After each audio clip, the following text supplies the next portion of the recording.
Jones joining us here on Sean and RJ on 105 to the Fan. Jerry, you talk about the pieces that you guys already have in place that have you optimistic about the future. And in my opinion, and a lot of others, we felt like that was the best coaching performance that you've gotten for the team all season on Sunday.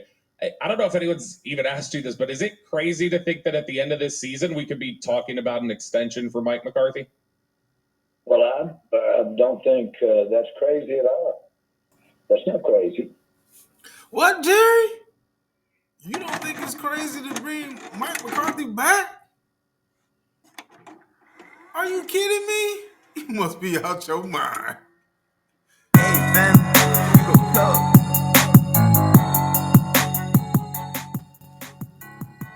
Yo, it's JB the Cowboy fan. Yes, sir. I'm back with another one. Yes, sir. Yes, sir. Shout out to my subscribers. Yes, sir. Yes, sir. Shout out to my day ones. I appreciate y'all. Yeah. I'm climbing the ladder. I'm going to get there. I ain't worried about it. But the video I want to put out for y'all today is about what Jerry Jones. Y'all heard that dude? Y'all heard this dude Jerry Jones talking about it won't be crazy to bring back Mike McCarthy. Wow. Man, Mike McCarthy has underperformed, man. He's garbage. But what I want to do, because for me, for right now, I think we need a new head coach and a new quarterback. And it looks like, unfortunately, we're going to be stuck with both of these guys for at least 3 to 4 more years. And I'm not understanding what the fuck is Jerry Jones? What is he doing, bro? Because all offseason, I just knew this guy all the way up until the day of the game or the first game against the Cleveland Browns. I just knew he wasn't going to extend that. I didn't think he wanted to get robbed twice like that. I thought Jerry Jones had more nuts in his drawers than that. But obviously it don't look like it. Because now he about to even double down on that shit and possibly bring back Mike McCarthy. Are you kidding me? But yo, I want to get into a couple little vids that, from some Green Bay Packers side when Mike McCarthy and Aaron Rodgers was there together. But see, it ultimately went that Aaron Rodgers wanted Mike McCarthy ass out of there because he wasn't innovative. He couldn't adjust. You see? And if you look at the teams that Mike McCarthy has always had, especially with the Green Bay Packers, this man that had Donald Driver, Jordy Nelson, Jermichael Finley, Greg Jennings, James Jones, Randall Cobb. See, he's had all these type of wide receivers.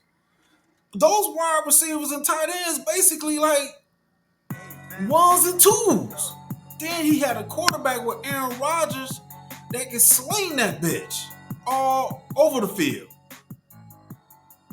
But even Aaron Rodgers got pissed with his lack of innovation, with his lack of game calling, and it's like the offense got mundane and just redundant.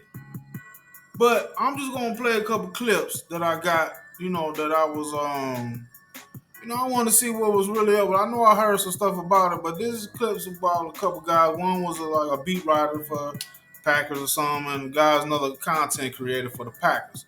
But let's get into this real quick. Let's see. Tyler Dunn. Okay, let's see what he's talking about.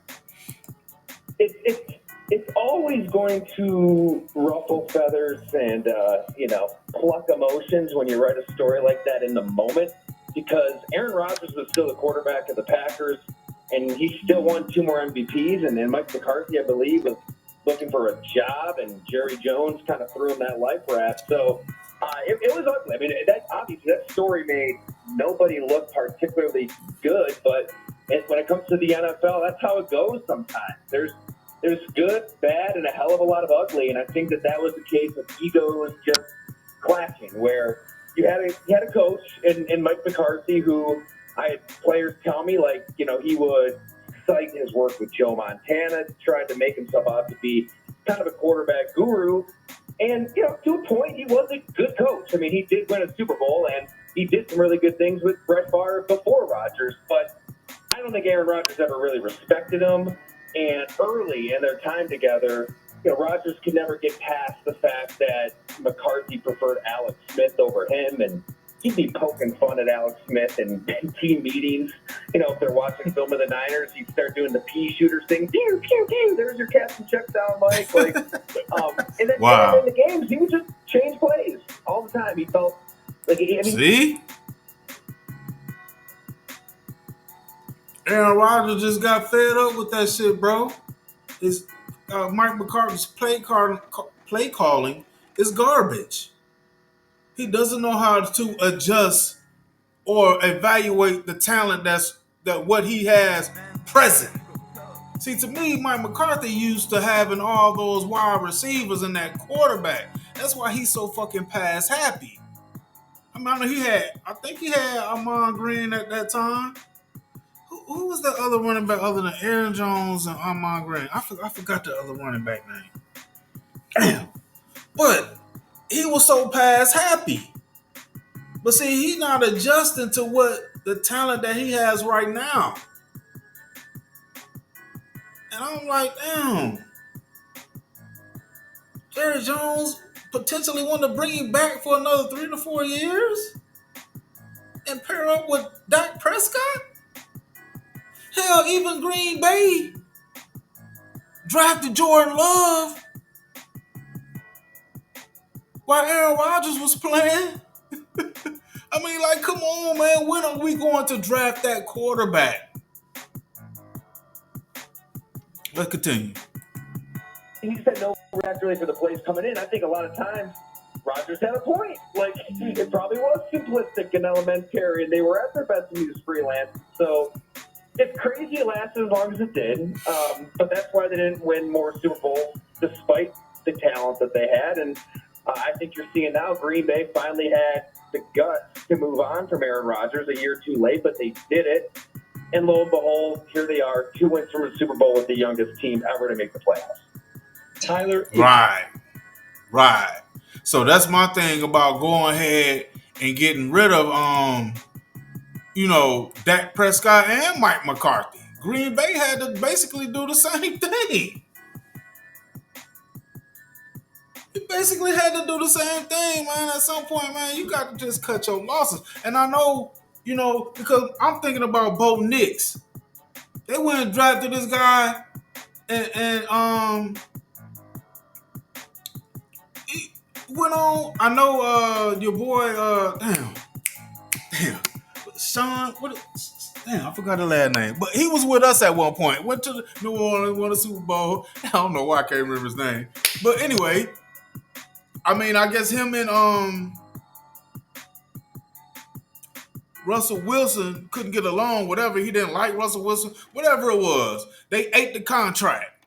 The Broncos ate that contract, let Russell Wilson go, went on with the rookie. Got down Green Bay, said, okay, enough is enough, Mike McCarthy. Bam, they brought in LaFleur. LaFleur, maybe, because I think I seen Aaron Rodgers cuss LaFleur out about not running the ball. So even Aaron Rodgers had to go out of Green Bay. So I'm like, damn, why the fuck we can't let Mike McCarthy and Dak Prescott go up out of here? Man, shit. But his Tom, I think his name is Tom Grossi. He spoke a little bit about what was going on back then. So we're gonna listen to this real quick. Get on to this. See what's up. There's no way that you can acknowledge his influence on the team. There's a street named after him, and I think rightfully so, in Green Bay.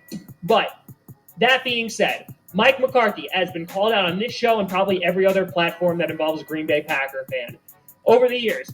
Stale play calling, lack of innovation, lack of accountability, right? All those things, 100% true. I would not have a shadow of a doubt that any of that stuff is true because I literally saw it on my TV screen every single week.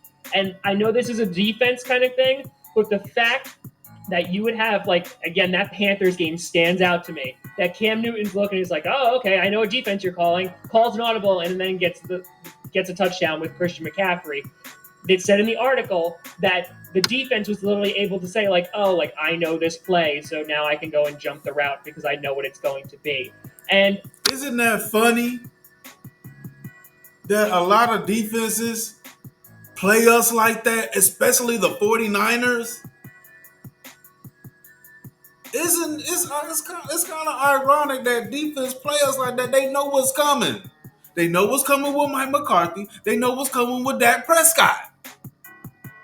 But yet, Jerry Jones signed this guy for another 4 years and potentially is going to sign Mike McCarthy another 3 or 4 years.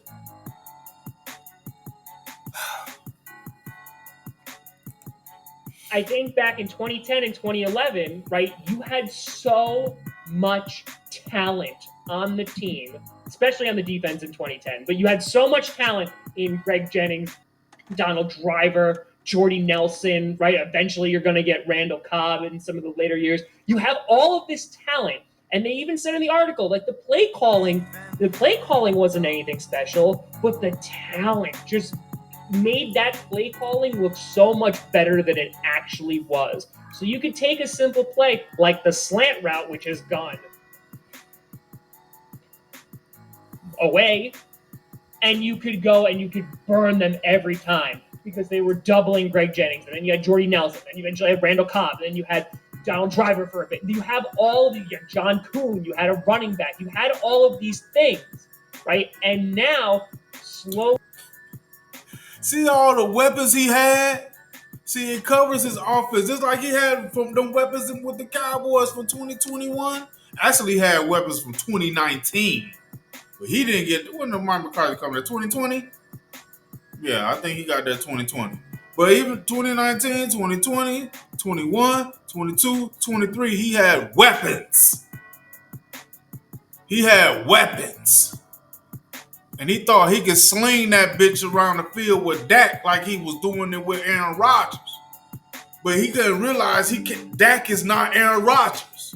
So he don't know how to adjust or evaluate his talent to see where he needs to, okay, I don't have a quarterback like Aaron Rodgers. I really, as of this year, and a little bit of last year, even though he had a number one and a number two, he didn't have a 3, a 4, and a 5, which were playing like 1s and 2s when he was with Green Bay. See, if Dak probably had that, he might be able to do something because Dak needs number 1s across the board.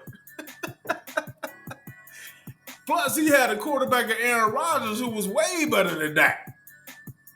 There was at times that Aaron Rodgers was doing it without a run game and a defense. And he was still getting it done. But let's continue. Year after year after year, they're going away and they're not being replaced. We're going into the draft and taking these rookies and saying, okay, we want you to be the next Nick Collins, or okay, you're going to go and replace Greg Jennings, or okay, you're going to go and replace Donald Driver. It's not realistic. And you're expected to say, okay, in 2011, we're going to call all of these plays, and then in 2012, when you have different players, we're going to call the same plays. That's not how football works. Football, you need to be innovative. Football, you need to come up with new plays because the personnel around those plays change. And so you need to change and adapt with it. That is something that Mike McCarthy didn't do. And so Rodgers had to do more. Again, not justifying it, but I could understand it. Now, man. And Jerry Jones wants to bring this guy back. Potentially 3 to 4 more years. So I just want to speed past this a little bit and catch kind of like a little bit of what he was saying. I mean, y'all can go back and look at this vid if you want. You know what I'm saying? But just a little bit more what he was saying. It just kind of, made me think like, yo, man, why are we doing this with Mike McCarthy? This should be his last season, bro. I don't care if we make the playoffs. I don't care if we make the playoffs. This guy needed to be gone. And unfortunately, we stuck with Dak, but he needed to be gone too. But let me finish this little bit out. You know what I'm saying? Let's go. Play calling and innovation and adaptation was more significant and was a greater reason why the Packers were failing over and over and over again. So obviously there was an interview, a sit down with Mike McCarthy from the other day in which he was shocked that he got fired. And by shocked, he said that, I thought change could be coming at the end of the year. He just didn't think it was going to happen after the Arizona game, that Mark Murphy was super cold towards him. It was kind of just like, we need a change and that's it, and you need to leave. Basically, shit, they seen it. So that's just my, what I feel about how I don't think Mike McCarthy need to come back, bro. And it's crazy to think that Jerry Jones is potentially going to be back again. Oh, boy. We're going to be in trouble, man. We are going to be in trouble. If we got both Mike McCarthy and Dak Prescott, man, I think we need a head coach that's defensive minded that will run the ball. If we could get that type of coach that's defensive minded and that will commit to running the ball, and we can do some things. We can do some things. But I'm going to get a little piece on this game we're going to play against the Giants tomorrow. I think we're going to win this game. Yes, sir. They got rid of Daniel Jones. He just signed with Minnesota. And goddamn, we gotta go up against hold on, what oh, let me see. No, Daniel Jones ain't playing. Why they got Daniel Jones up here? It's DeVito, ain't it? We gotta go against DeVito. DeVito got some legs. He can get out the pocket. That's my only little concern. But we should beat these boys. I don't care really how much we hurt on offense. Nah, it don't matter.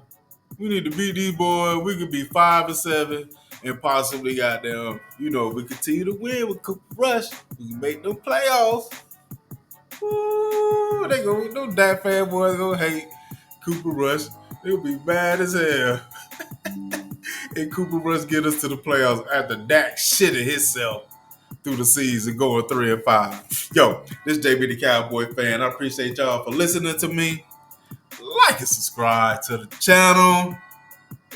Let's go, Cowboys. I'm glad. I will tell you this. If there's a human breathing that I've ever met that I'm proud that took advantage of me financially, I'm proud it's the one sitting to the right.